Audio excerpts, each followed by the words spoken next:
Hello everybody and welcome back. Welcome to the stage 3 video. Move this to. Welcome to stage 3 of the 7 stages of money. Once again, if you have not watched the previous videos, you want to go back and watch those so that you understand where we're picking up from, okay? So we've all discovered that step 2 is government. Okay, so now we've got this thriving society, or thriving enough to need a government and set of rules and laws, a rule of law, so forth and so on. So we know we've got our government, and what does our government do? They quickly take control of not only the other markets, but also the money supply. They control the money coming in, going out, so forth, so on, okay? Stamp it with their emblem, or the leader's emblem, the emperor, the king, the queen, the flag, you name it. Okay, so what is stage 3? Now that we're at this stage in the game, what happens here now is we begin to develop economically. So we have economic development. You guys can feel free to write this stuff down, okay? This is not necessarily a training video, but if you want to write this down for further, for future use or for future reference, please feel free to do so. This is great stuff. This is fundamental stuff, guys, okay? So, stage 3 in the 7 stages of money. You want to know about money. We all want to know about money. We want to know how to make money. We want to know how to create money. We want to know how to accumulate money. So let's learn a little bit about money. So now that we're at stage 3, what happens to money in stage 3? Where we begin with our economic development. Well, what happens is, as this society that we have now begins to develop economically and socially, what happens is we begin to, with growth, so I'll say with growth comes political influence. So remember, we established a government, right? Well, now that we've established a government, now we have politicians. Time continues to go on. Now we have what we call politicians. I think that's another step in government. It's politicians. All right. Politicians typically have an agenda of their own. That's why I think it's a different level. Government has one agenda. Politicians have another. Okay. I think history has proven that too. Modern day history has proven that too. Look at our politicians today in America. Do you think they're concerned with the best interest of the people? I know there's a lot of Barack Obama fans out there, but y'all, give me a break. Okay, these politicians have their own agendas, their own interests, and the people that they serve, if they serve anybody, it's not the American public. It's not the taxpayer. They serve corporations. They serve money. Money, money, money, money, money. They serve the money. Nowadays, if you don't serve money, you can't even be a politician, okay? Because you need $500 million to even win a presidential election in America, so you need money. Therefore, you need to service those people who give you that money. Who gives them that money in our modern day era? These are corporations.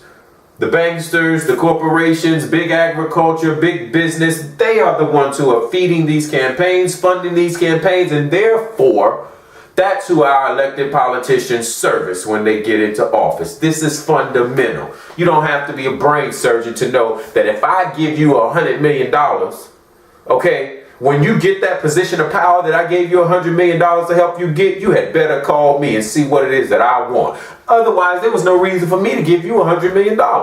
But yet in our society, we seem to want to believe, and I'll speak about this in another video, but we want to believe the world operates in this peachy little way that CNN says it operates. It's not true. Okay? What do you think, you would expect me to do if you gave me $100 million of your money and I ended up president? Don't you think you would expect me to serve some of your interest? Or would you expect me to get in power and say, hey, listen, Mr. $100 million man, I know you gave me $100 million, but all of these people over here, these common people, they need me first. You're going to tell me to go to hell? I gave you $100 million. I want something in return. This is simple. I don't know why we have this so-called we want to believe in this so-called democracy that we have. We do not have a democracy in America. That's another video that I'll get into. But this is where they begin. With that economic and social development comes political influence. What comes with that political influence is politicians and our new society now. We are producing men of wealth. Okay? We are producing men of business. You understand what I'm saying? We are producing the intellectuals. Spell that right. Okay? In other words, as we continue to grow, and now we grow into a political influence, we have politicians, now we have these important rich guys. It's just the way it works, guys. Now we've got these important rich guys, these guys in business, these gentlemen who are the intellectuals. They need a place in this society. They have a place in the way things go. Rulership. Okay, naturally they would. They're wealthy. Of course they're going to turn out being powerful. These men usually get with these men, the politicians, okay? And so now that we have these politicians and we have a political influence, okay, what happens next? Well, we have to now fund these politicians and these men of power. I should say a massive military, okay? Now what happens is we begin as a society, people, as a government, as a nation, we begin to invest in a massive military. We've got economic progress and we've got social progress, okay? We got the thinkers. Now we also have political progress, and that means our government, our nation is becoming more powerful. Now, what other way to express our power and our might than to have a massive military? It never fails, people. A society grows to a point to where they are developed economically, and the next step is always build a military. Build a military. Weapons, weapons, weapons, military weapons. This is human history, guys. I don't seem to understand. It's greed. It's greed. That's the only thing I can come up with. Is greed and power. Power corrupts. Absolute power corrupts. Absolutely. These men don't have enough. They don't have enough. They have to expand. They have to push forward into new frontiers and tell other people what to do and control other people. So, we can't do that without a military. So the first thing that happens now that we've got some money is we go spending it all on our military. We've got to get a massive military. And this military drains the wealth and the money of this society. These expenditures grow out of control, and we're going to find out how in the next step. Okay, but for now, let's stick with our military. These are our backbreakers financially. Now we've got to fund this military, and we also get involved now that we have a thriving government and society in public works projects. Okay, public works projects. And social programs. Okay, certainly I guess I don't want to say that's modern, because if you do a study of the Roman Empire, you'll find that they had a lot of social programs that largely led to their demise. They were taking care of so many people, mainly because they wanted, just like the empire before them, the Grecian Empire and Alexander the Great, they had this ambition to control the whole world. Standing armies. If you know a little bit about military history, you understand that lingo. Standing armies. This is when a nation or country or government that resides here, they want to control the people that reside over here. And then they also want to control the people that reside over here. And they want to control the people that reside up here. And so what they do is they just we got military generals over here and military generals over there and a military base. They're called standing armies. You put an army wherever it is you want to control, and you control that demographic, that geographical location, or with those parameters via your military. This is expensive. Not only is it expensive, it's draining of the wealth of your nation. But we hadn't gotten a step forward, but I'm going to say this anyway. It drains your nation. Okay. naturally you have to understand that if your military is way over here and you have to pay that military, and let's say we're paying them in gold, we're still got gold money or money backed by gold, so we're basically paying them in gold. Well, they're all the way over, they're, you know, they're 7, 8 countries away trying to control these people over here. So when I pay them and they need to purchase goods and services, where do you think they're going to purchase them from? They're going to purchase them from the area in which they're in. Well, fundamentally, guys, understand this. That now takes gold out of this nation that I paid them with and sends it over to the other nation. Because the second my military gets it, they're going to spend it in that nation. That, my friends, is taking wealth from this nation and giving it to another. Giving it to another. It's not going to come back into our treasury. It's not going to come back into our mint. It's not going to circulate through our market. It's going to circulate through the market where they are.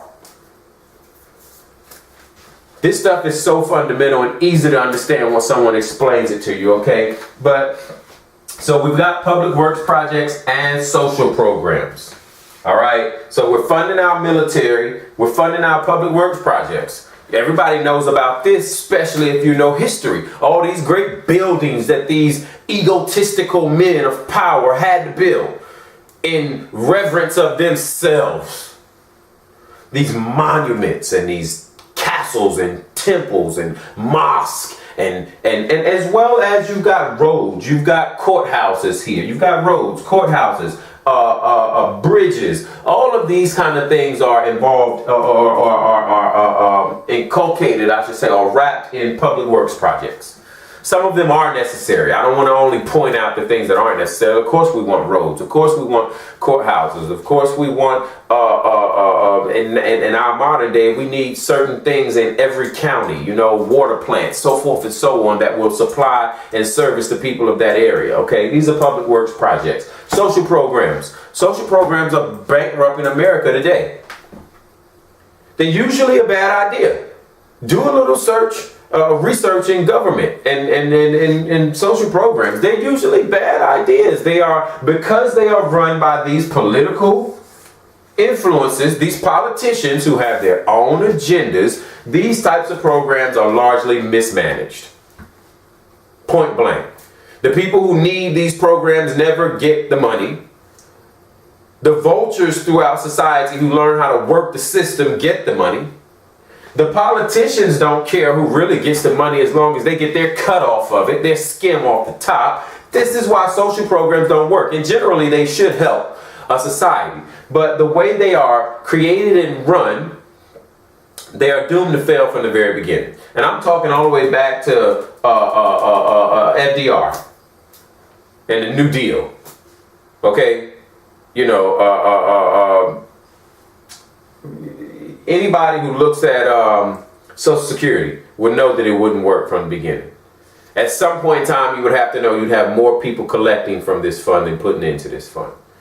And if you didn't, that would mean that you would have the new people who are putting into the fund. They can't live because they're putting so much into the fund to take care of all the people who are taken out of the fund. It's ridiculous. Okay, these social programs, we start funding these things. These are debt burdens, okay, that eventually rob this civilization of their wealth. And this is all done by the government. The people aren't setting up social programs. This is all done by government. If you watch stage 2, you know that now we have government. And once government gets involved, they usually screw up everything. There's a few governments in the history of mankind that did very good. There's a Turkish Empire. I believe it's the Ottoman Empire. They thrived tremendously. You know, you've got empires that were religiously tolerant. You know, you do have, they didn't last long, but you've got a few empires or nations throughout history that tried to do things in a sensible way. Like I said, they didn't last long. There's usually too many people with evil intentions, selfish interests, things of that nature. They just don't last long. They just don't last long. I haven't seen any of them that have lasted very long. With clean money, good money, you know, I want to say, I don't want to say that on video because I don't want to be wrong. So let's just leave. Maybe I can come back to you again with another video about different empires that did things a certain way and thrived at least for a little while. Okay. So this is our stage 3. We get all of these nice business, these nice men of wealth and intellect, and they're great. They're the greatest thinkers. They're the smartest people on the planet. Yeah, whatever. And we've got our politicians. Okay, and now what we must do as we develop economically and socially, the government always funds a massive military. Hands down, they always fund a massive military. Okay, and so now that we've got our massive military, we've also got these public works because we got to show off to the world all of our greatness. And so we build things that are unnecessary, some things that are, but mostly that aren't. We develop these social programs because we're taking care of people that we want to control. Usually these social programs come from, in different countries, they come from expansion.